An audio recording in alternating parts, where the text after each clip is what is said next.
tanpa ilmu kita akan tersesat baik dalam perjalanan kita di dunia maupun di akhirat.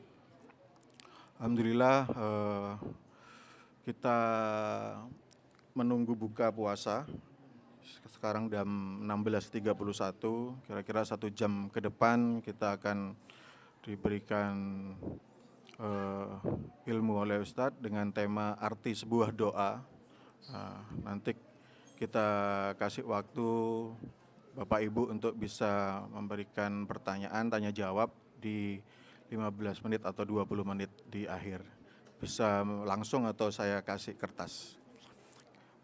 Mungkin itu langsung saja tempat dan waktunya kami serahkan kepada Ustadz Syafiq Riza Basalamah.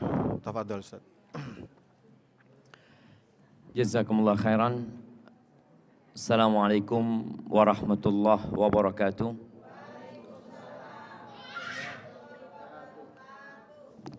Alhamdulillah alladzi jama'ana 'alal huda wat tuqa.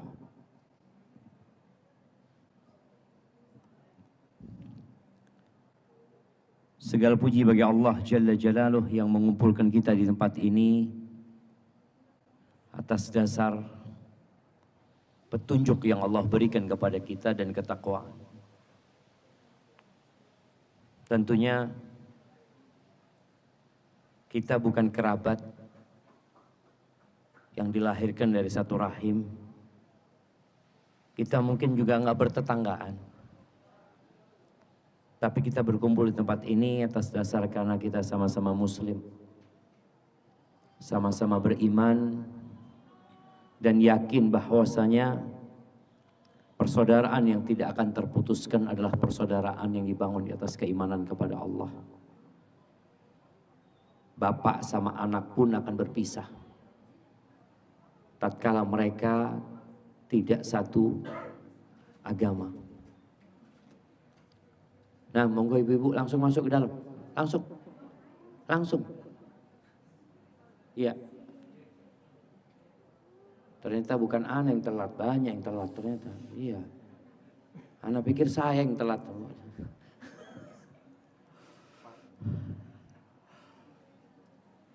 Kita tahu cerita Nabi Ibrahim sama bapaknya. Dan kita juga mendengar cerita Nabi Nuh sama anaknya. Bagaimana hubungan nasab nggak ada guna. Tatkala Allah Jalla Jalaluh tidak jadikan Tuhan yang Maha Esa yang harusnya dia sembah. Maka kita bersyukur kepada Allah. Walaupun Ana datang ke rumah ini tahun lalu Mas Andun ya. Masya Allah. Ana tidak diundang kecuali setahun sekali kayaknya sama Mas Andun ini. Tapi alhamdulillah, walaupun setahun sekali kita bisa berjumpa, semoga kelak kita bisa berjumpa di surga Allah Azza wa Jalla. Allahumma salli wa sallim ala abdika wa rasulika sayyidina wa maulana Muhammadin wa ala alihi wa ashabihi ajma'in.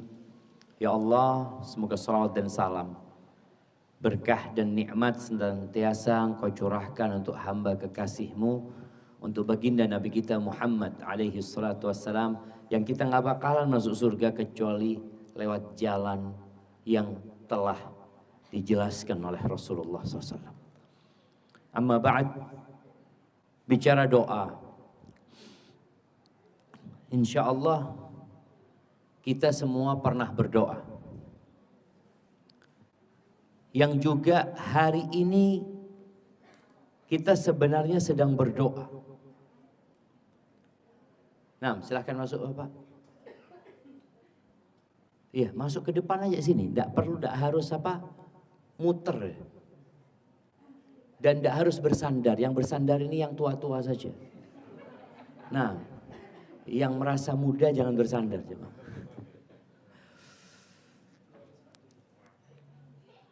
Kalau bicara doa, doa itu adalah permohonan ya.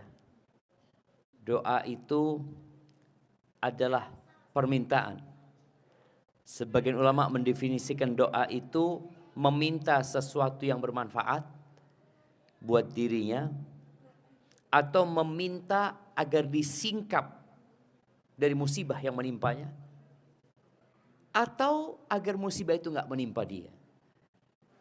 Ada yang namanya tolak balak ya. Ada yang balaknya sudah turun, maka kita minta supaya diangkat itu balak. Ada yang balaknya kita nggak tahu. Makanya tatkala kita keluar rumah, boleh jadi terjadi tabrakan. Siapa yang pernah tahu kalau dia akan ditabrak atau dia akan menabrak? Dua-duanya musibah. Nabrak musibah, ditabrak musibah. Kalau disuruh milih, bapak-bapak milih mana? Milih nabrak apa ditabrak? Ini kalau disuruh milih.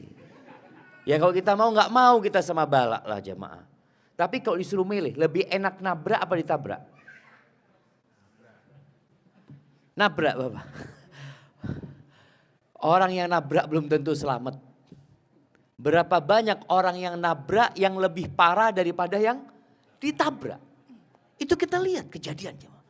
Ya Allah, sing ditabrak selamat, yang nabrak tidak selamat. Kita nggak tahu jemaah. Maka tatkala seorang keluar rumah, kita diajarin doa. Nah, jangan duduk di pintu bapak. Duduk di depan sini. Nah, Masya Allah. Ya, maju ke depan, jangan duduk di pintu. Masya Allah, barakallahu fiik. Nah, sampai mana kita? Sampai jangan duduk di pintu kan. Dua-duanya tidak enak. Makanya kita ketika keluar rumah baca bismillah. Sebagian kita kalau ingat baca bismillah. Kalau nggak ingat ya keluar rumah sudah. Lalu kita katakan tawakkaltu 'ala Allah. Ini sebuah pengakuan bahwa kita tidak punya kemampuan apa-apa kecuali Allah yang memberikannya kepada kita. Kita serahkan semuanya kepada Allah. Tawakkaltu 'ala Allah, la haula wala quwata illa billah. Tidak ada cerita mobilnya bagus jadi nggak ditabrak. Apakah yang mobilnya bagus nggak ditabrak? Tidak ada cerita. Nggak ada cerita sopir anak bagus, driver anak. Nggak ada ceritanya. Kalau sudah datang itu bala, mau supirnya pinter, mau mobilnya bagus, kita melihat sebagian mobil yang bagus itu terbalik. Terbakar. Maka itulah doa. Cuma ternyata doa itu ada dua macam. Hari ini kita mau ngaji supaya kita lebih paham dengan doa. Karena kalau bicara doa semua berdoa. Tapi anak ingin menjelaskan tentang benar-benar arti sebuah doa. Karena ada sebuah hadis yang kita insya Allah pernah mendengarnya. Laisa syai'un akramu 'ala Allah minad du'a. Tidak ada sesuatu yang lebih mulia di sisi Allah. Yang lebih Allah cintai. Yang lebih Allah agungkan daripada doa. Sebagian orang ketika berdoa minta, ya Allah isin aku tinggaluk ya Allah. Malu Ustaz mau minta sama Allah. Masa saya minta terus sama Allah. Dia berpikir bahwa doa ini nggak dicintai Allah. Padahal Allah cinta sama doa. Dan doa itu ada dua macam. Yang pertama doa ibadah. Yang kedua doa masalah. Subhanallah, dua-duanya jadi bahasa Indonesia aja. Doa bahasa Indonesia, ibadah bahasa Indonesia. Para ulama ketika membagi, mereka mengatakan du'a'u ibadatin wa du'a'u mas'alatin. Doa ibadah, doa masalah. Artinya kalau doa ibadah ini adalah segala bentuk pengabdian kita kepada Allah. Seluruh ibadah kita itu mengandung doa sebenarnya. Kayak kita puasa sekarang, itu mengandung doa. Supaya kita dijauhkan dari api neraka. Supaya kita dimasukkan ke surga. Oleh karena itu, ketika Rasul SAW menyebutkan puasa yang diterima Apa kata beliau? Man shoma Ramadhana imanan wahtisaban. Barang siapa yang berpuasa di bulan Ramadan karena iman, opo awakmu poso? Saya muslim. Saya muslim. Sebagian orang kenapa puasa? Ya, ndak enak ya tonggo poso kabeh, masuk anu ndak puasa. Ada yang puasa karena ndak enak. Ada yang berpuasa karena diwajibkan sama bosnya. Ada yang berpuasa karena ikut-ikutan. Yang diterima puasanya man shoma Ramadhana imanan, karena iman wahtisaban. Ini doanya. Dia punya harapan, mengharap pahala dari sisi Allah Azza wa Jalla. Mengharap dia masuk dari pintu Ar-Rayyan. Berharap dia bisa melewati sirat tanpa masuk ke neraka terlebih dahulu. Ada yang dia harapkan. Ghufira lahu ma taqaddama min dzambih. Allah akan ampuni dosa-dosa dia yang telah lalu. Ini doa ibadah. Orang yang sedang berangkat umroh, sejatinya dia sedang berdoa. Memang yang dilakukan ibadah umroh, tapi mengandung permohonan. Orang yang sedang membayarkan zakat, dia juga sedang memohon kepada Allah Azza wa Jalla. Orang yang sedang sholat apalagi. Bayangkan, sejak awal kita mengatakan Allahu Akbar. Mungkin dilihat gak ada minta sih Allahu Akbar Ustaz. Pujian buat Allah. Nah, antum menghadap kepada Allah sejatinya sedang meminta sesuatu kepada Allah. Adapun doa masalah ya doa karena masalah. Karena minta sesuatu. Punya hajat, punya masalah. Dan di sholat kita mengatakan apa? Iyyaka na'bud wa iyyaka nasta'in. Hanya kepadamu kami beribadah dan hanya kepadamu kami minta pertolongan.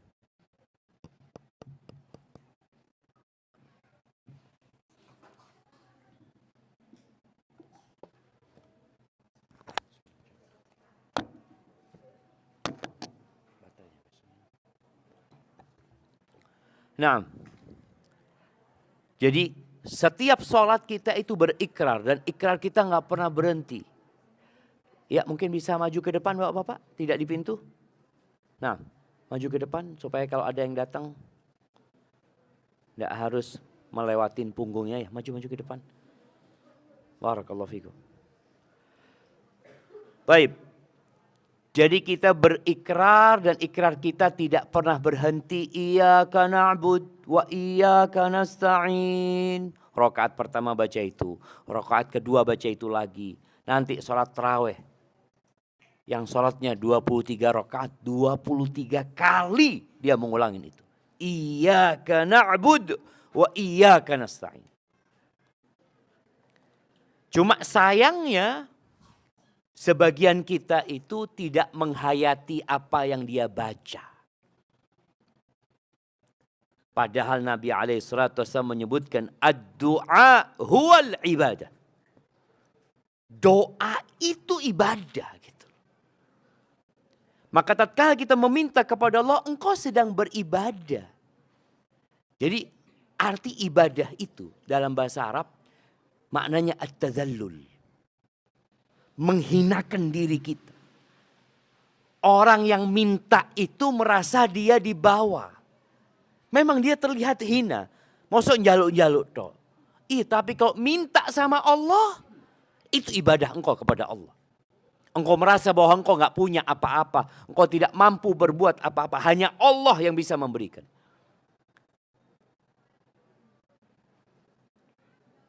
Kalau kita lihat, Allah berfirman ya. Di surat Al-An'am ayat 43. Allah mengatakan falaula idh ja'ahum ba'suna tadarra'u. Andai kata tatkala datang kepada mereka hukuman dari kami, azab dari kami, tadarra'u. Mereka langsung meminta kepada Allah.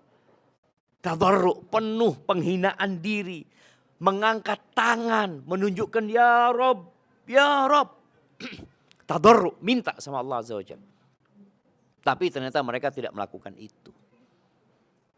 Allah katakan walakin qasat qulubuhum, hati mereka udah keras. Semua diukur dengan materi. Ketika terjadi kebakaran, oh konslet. Iya. Oh karena apa?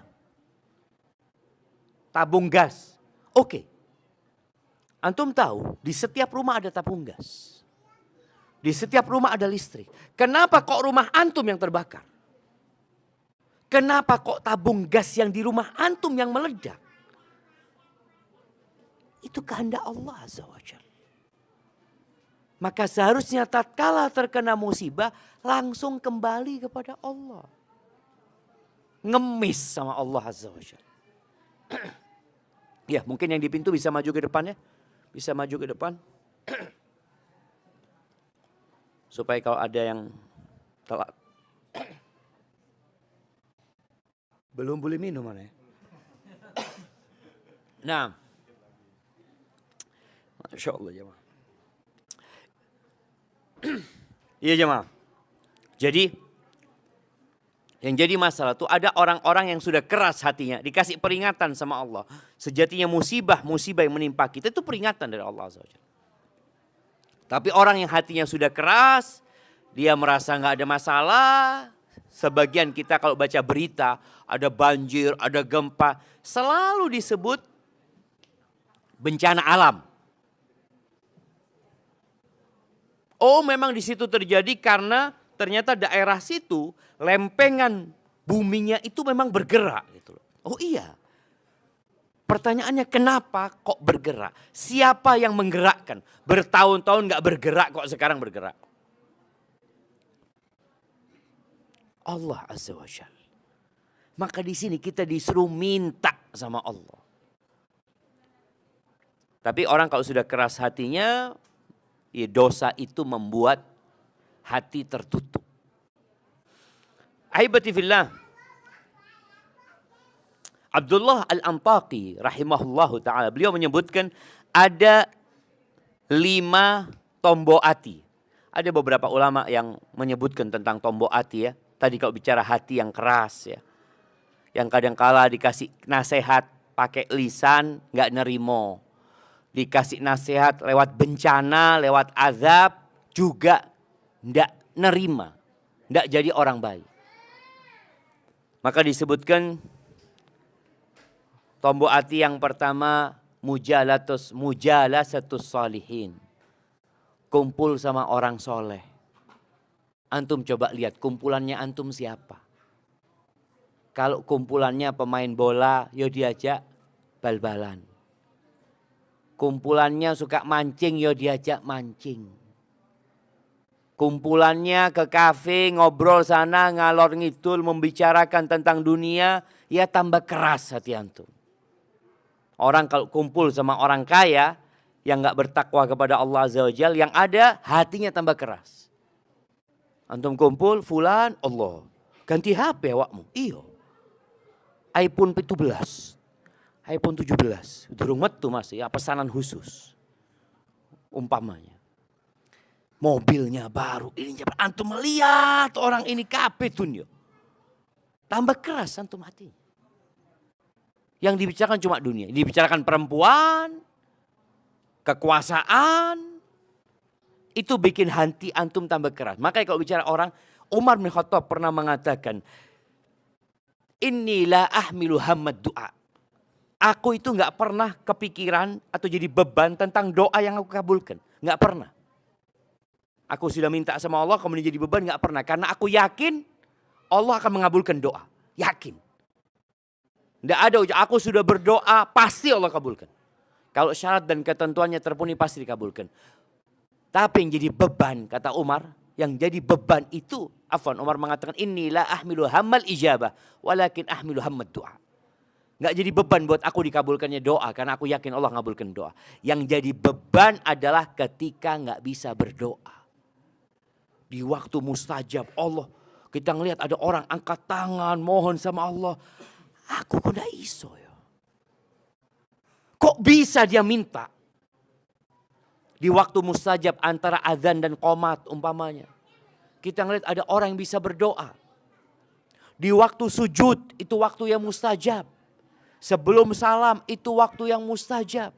Sebagian kita yang berangkat umroh ngeliat ya, ada orang yang berdoa sampai bisa menangis dia. Meneteskan air mata, minta sama Allah. Kita mau doa bingung. Mau minta apa? Kata Umar, فَإِذَا أُلْهِمْتَ الدُّعَى فَمَعَهُ الْإِجَابَةِ. Kalau engkau dikasih ilham sama Allah, dikasih petunjuk bisa berdoa, ya di situ ada sudah dikabulkannya doa. Karena Allah tidak pernah ingkar janji. Jadi hati kita perlu diobatin kalau kita jarang doa. Coba kita dari pagi sampai sekarang, berapa jam antum berdoa? Doa masalah, doa yang minta.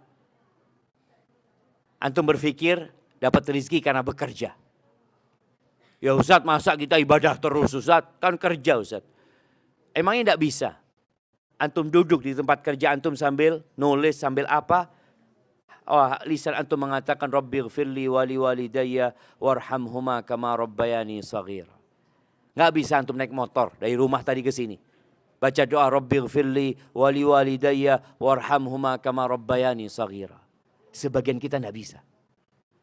Dia berpikir doa itu ya waktu sholat. Doa itu ya duduk, minta. Orang beriman itu di mana saja ada kesempatan berdoa dia berdoa. Maka antum perlu ngobatin hati supaya bisa berdoa. Duduklah sama orang-orang soleh. Antum lihat orang soleh, tahu-tahu dia komat kamit mulutnya. Jaluk iku ya Allah, anak jaluk pisan. Yang kedua, wa qiraatul Quran. Baca Quran itu tombok hati. Usahakan baca Quran sama artinya. Rasul SAW itu kalau sholat malam nggak kayak yang kita lihat di masjid-masjid sekarang. Masjid-masjid sekarang itu yang penting sholat sudah umpamanya 23 rakaat, 23 rakaat. Nabi SAW kalau lewat ayat rahmat beliau berhenti.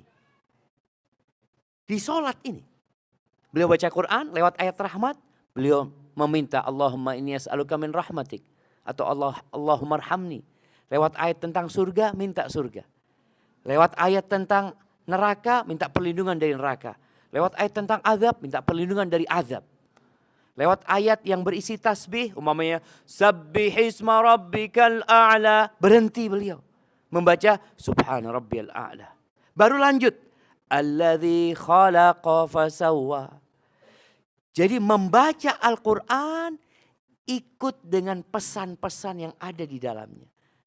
Kalau di masjid kita seperti itu, ditinggal imamnya. Kesuwen imamnya. Iya. Sholat tarawih ini tidak wajib. Antum tidak mau sholat tidak apa-apa. Kalau sholat wajib, imam harus memperhatikan makmumnya. Makanya kalau sholat wajib, Nabi nggak kayak gitu. Nabi baca aja. Langsung sabbihisma rabbikal a'la langsung. Tapi kalau beliau sholat malam, karena itu sholat sunnah, yang mau ikut fadol, yang gak kuat berdiri ya duduk, boleh. Tidak apa-apa antum sholat tarawih duduk jemaah. Tapi pahalanya separuh. Loh iya. Jadi jangan menyalahkan imamnya kalau kakinya antum tidak kuat. Ini sholat sunnah, bukan sholat wajib. Kalau sholat wajib, imamnya baca panjang ditegur. Karena ini wajib semuanya, tidak bisa dia mau duduk, itu tidak bisa. Dia harus berdiri. Maka baca Quran. Baca Quran lewat mushaf sekarang bulan Ramadan. Bulannya Al-Quran. Wes hatam berapa kali kita jemaah. Ada yang hari ini mungkin sudah hatam, alhamdulillah Ustaz. Hari ini hari yang ke-12. Saya sudah hatam 12 kali. Mungkin? Ibu-ibu mungkin enggak? Mungkin apa enggak? 12 hatam. Bukan 12 juz. Imam Syafi'i rahimahullahu ta'ala. Beliau menghatamkan Quran di bulan Ramadan 60 kali. Sehari 2 kali. Makanya kita kalau kumpul sama orang soleh itu. Ngelihat, aduh. Ini sudah ke-12 kali. Iya. Kita semangat gitu kan. Bukan 12 juz. Bukan. 12 kali hatam. Antum, alhamdulillah. Ana si Al-Baqarah. Turun mari-mari Al-Baqarah. Nggak pindah-pindah Al-Baqarah. Makanya kumpul sama orang soleh supaya antum semangat. Baca Qur'annya semangat. Terus wa ikhla'ul batni minal haram. Tuh jaga perutnya. Termasuk yang mengobatin hati ternyata jaga perut. Jangan makan haram. Jangan makan haknya orang. Di bulan Ramadan, nih jamaah. Ini termasuk kezaliman panitia mungkin. Kok iso dikei kurma, kei banyu, sate. Padahal tidak boleh makan, tidak boleh minum. Jamaah. Ini bagaimana panitia ini? Menggoda jamaah. Iya, tapi kita nggak mau makan jamaah. Enggak, anak puasa. Kalau yang halal kita nggak makan, mungkinkah muslim makan yang haram? Halal nggak dipangan. Mungkin haknya orang dia makan. Na'udzubillah. Saya Ustaz alhamdulillah dilatih di bulan Ramadan untuk tidak makan yang halal. Menahan diri dari yang mubah. Istrinya yang halal, seliweran di depan mata. Keluar dari kamar mandi ke kamar, dilihat. Na'udzubillah, na'udzubillah. Padahal istrinya sendiri. Halal. Tapi di bulan Ramadan nggak boleh dia sentuh. Mungkinkah dia menyentuh istrinya orang? Mungkinkah dia menggauli yang bukan istrinya? Insya Allah enggak. Iku wong sing genah. Puasanya benar. Tapi kalau puasanya ikut-ikutan, ya melok-melokan aja. Waktu berbuka datang, Masya Allah saya berbuka. Masya Allah. Puasa, ya enggak ikut berbuka. Antum pikir acara buka bersama itu untuk orang-orang puasa? Enggak. Acara untuk orang yang mau makan. Makanya kadang-kadang di rumah makan tuh anak lihat buka bersama. Anak lihat di Jember ini pernah kejadian. Buka bersama di sebuah restoran. Anak waktu itu mau beli buat masjid karena kurang. Saya tanya sama penjaganya, Mas, iki wong-wong kapan sembayangi? Kan sudah maghrib kan? Buka, sholat kan? Enggak. Mas jarang yang sembayang. Jadi ikut berbuka bersama tapi sholatnya enggak. Subhanallah. Maka ingat, tombok hati supaya kita bisa menghargai arti sebuah doa, itu membersihkan perut dari yang haram. Kemudian yang keempat, qiyamul lail, sholat malam. Usahakan kita tetap sholat malam habis Ramadan. Sholat malam itu bukan hanya di bulan Ramadan. Tarawih ini sebenarnya sholat malam jemaah. Nabi tidak pernah menambah sholat malam di luar Ramadan, di dalam Ramadan, di luar Ramadan dari 11 rakaat. Nabi nggak pernah nambah. Tapi Nabi membolehkan sholat malam itu 2-2. Takut subuh, witir 1 rakaat. Mau sholatnya 23 rakaat, monggo. Tapi usahakan kita sholatnya tiap malam. Sampai kapan? Sampai mati. Nggak mampu saat ana 23 rakaat, 3 rakaat. 3 rakaat. Nggak apa-apa, nggak apa-apa. 1 rakaat nggak apa-apa. Tapi continue jemaah. Ana mampunya Ustaz sholat witir sebelum tidur. Soalnya kalau sudah tidur ya Allah bangun subuh. Ya sudah sebelum tidur 3 rakaat sholat. Usahakan dijaga sampai mati. Amalan-amalan yang istiqomah ini insya Allah ngantarkan ke husnul khotimah. Kemudian yang kelima tombok hati itu mohon sama Allah, berdoa. Disebutkan di sini ketika mau subuh. Itu termasuk waktu mustajab. Jadi kalau sahur itu banyak orang sekarang sahur nonton TV. Sahur sambil jalan-jalan. Sahur on the road. Sahur sambil berdoa. Antum sambil makan ingat ini waktu mustajab ya. Intinya jamaah doa itu ada 2 macam. Doa apa? Doa ibadah dan doa masalah. Ketika seorang berdoa, dia itu melaksanakan perintah Allah. Jadi jangan sampai ada perasaan malu ana minta sama Allah Ustaz. Ake dusone. Masa pantas ana mohon sama Allah sedangkan ana banyak dosa? Iya pantas engkau. Karena engkau hambanya Allah. Jangan sudah berbuat dosa, gak mau minta sama Allah lagi. Sombong ini. Wes ake dusone. Gak berdoa lagi. Sombong. Jangan dibalik. Ana malu mau berdoa karena ana banyak dosa. Antum ketika banyak dosa, segera minta ampun sama Allah. Doa, ya Allah, astagfirullah, itu minta. Berdoa. Dan ketika antum berdoa, ya Allah, inni as'alukal huda. Kroso banyak dosanya. Allah, aku minta hidayah, ya Allah. Inni as'alukal huda. Wattuqa, aku minta ketakwaan, ya Allah. Wal afafa wal ghina. Minta kepadamu, ya Allah, sifat menjaga kehormatan diri. Tidak gampang berbuat dosa. Dan kecukupan supaya nggak minta-minta sama manusia. Atau minta Allah maksim lana min khasyi.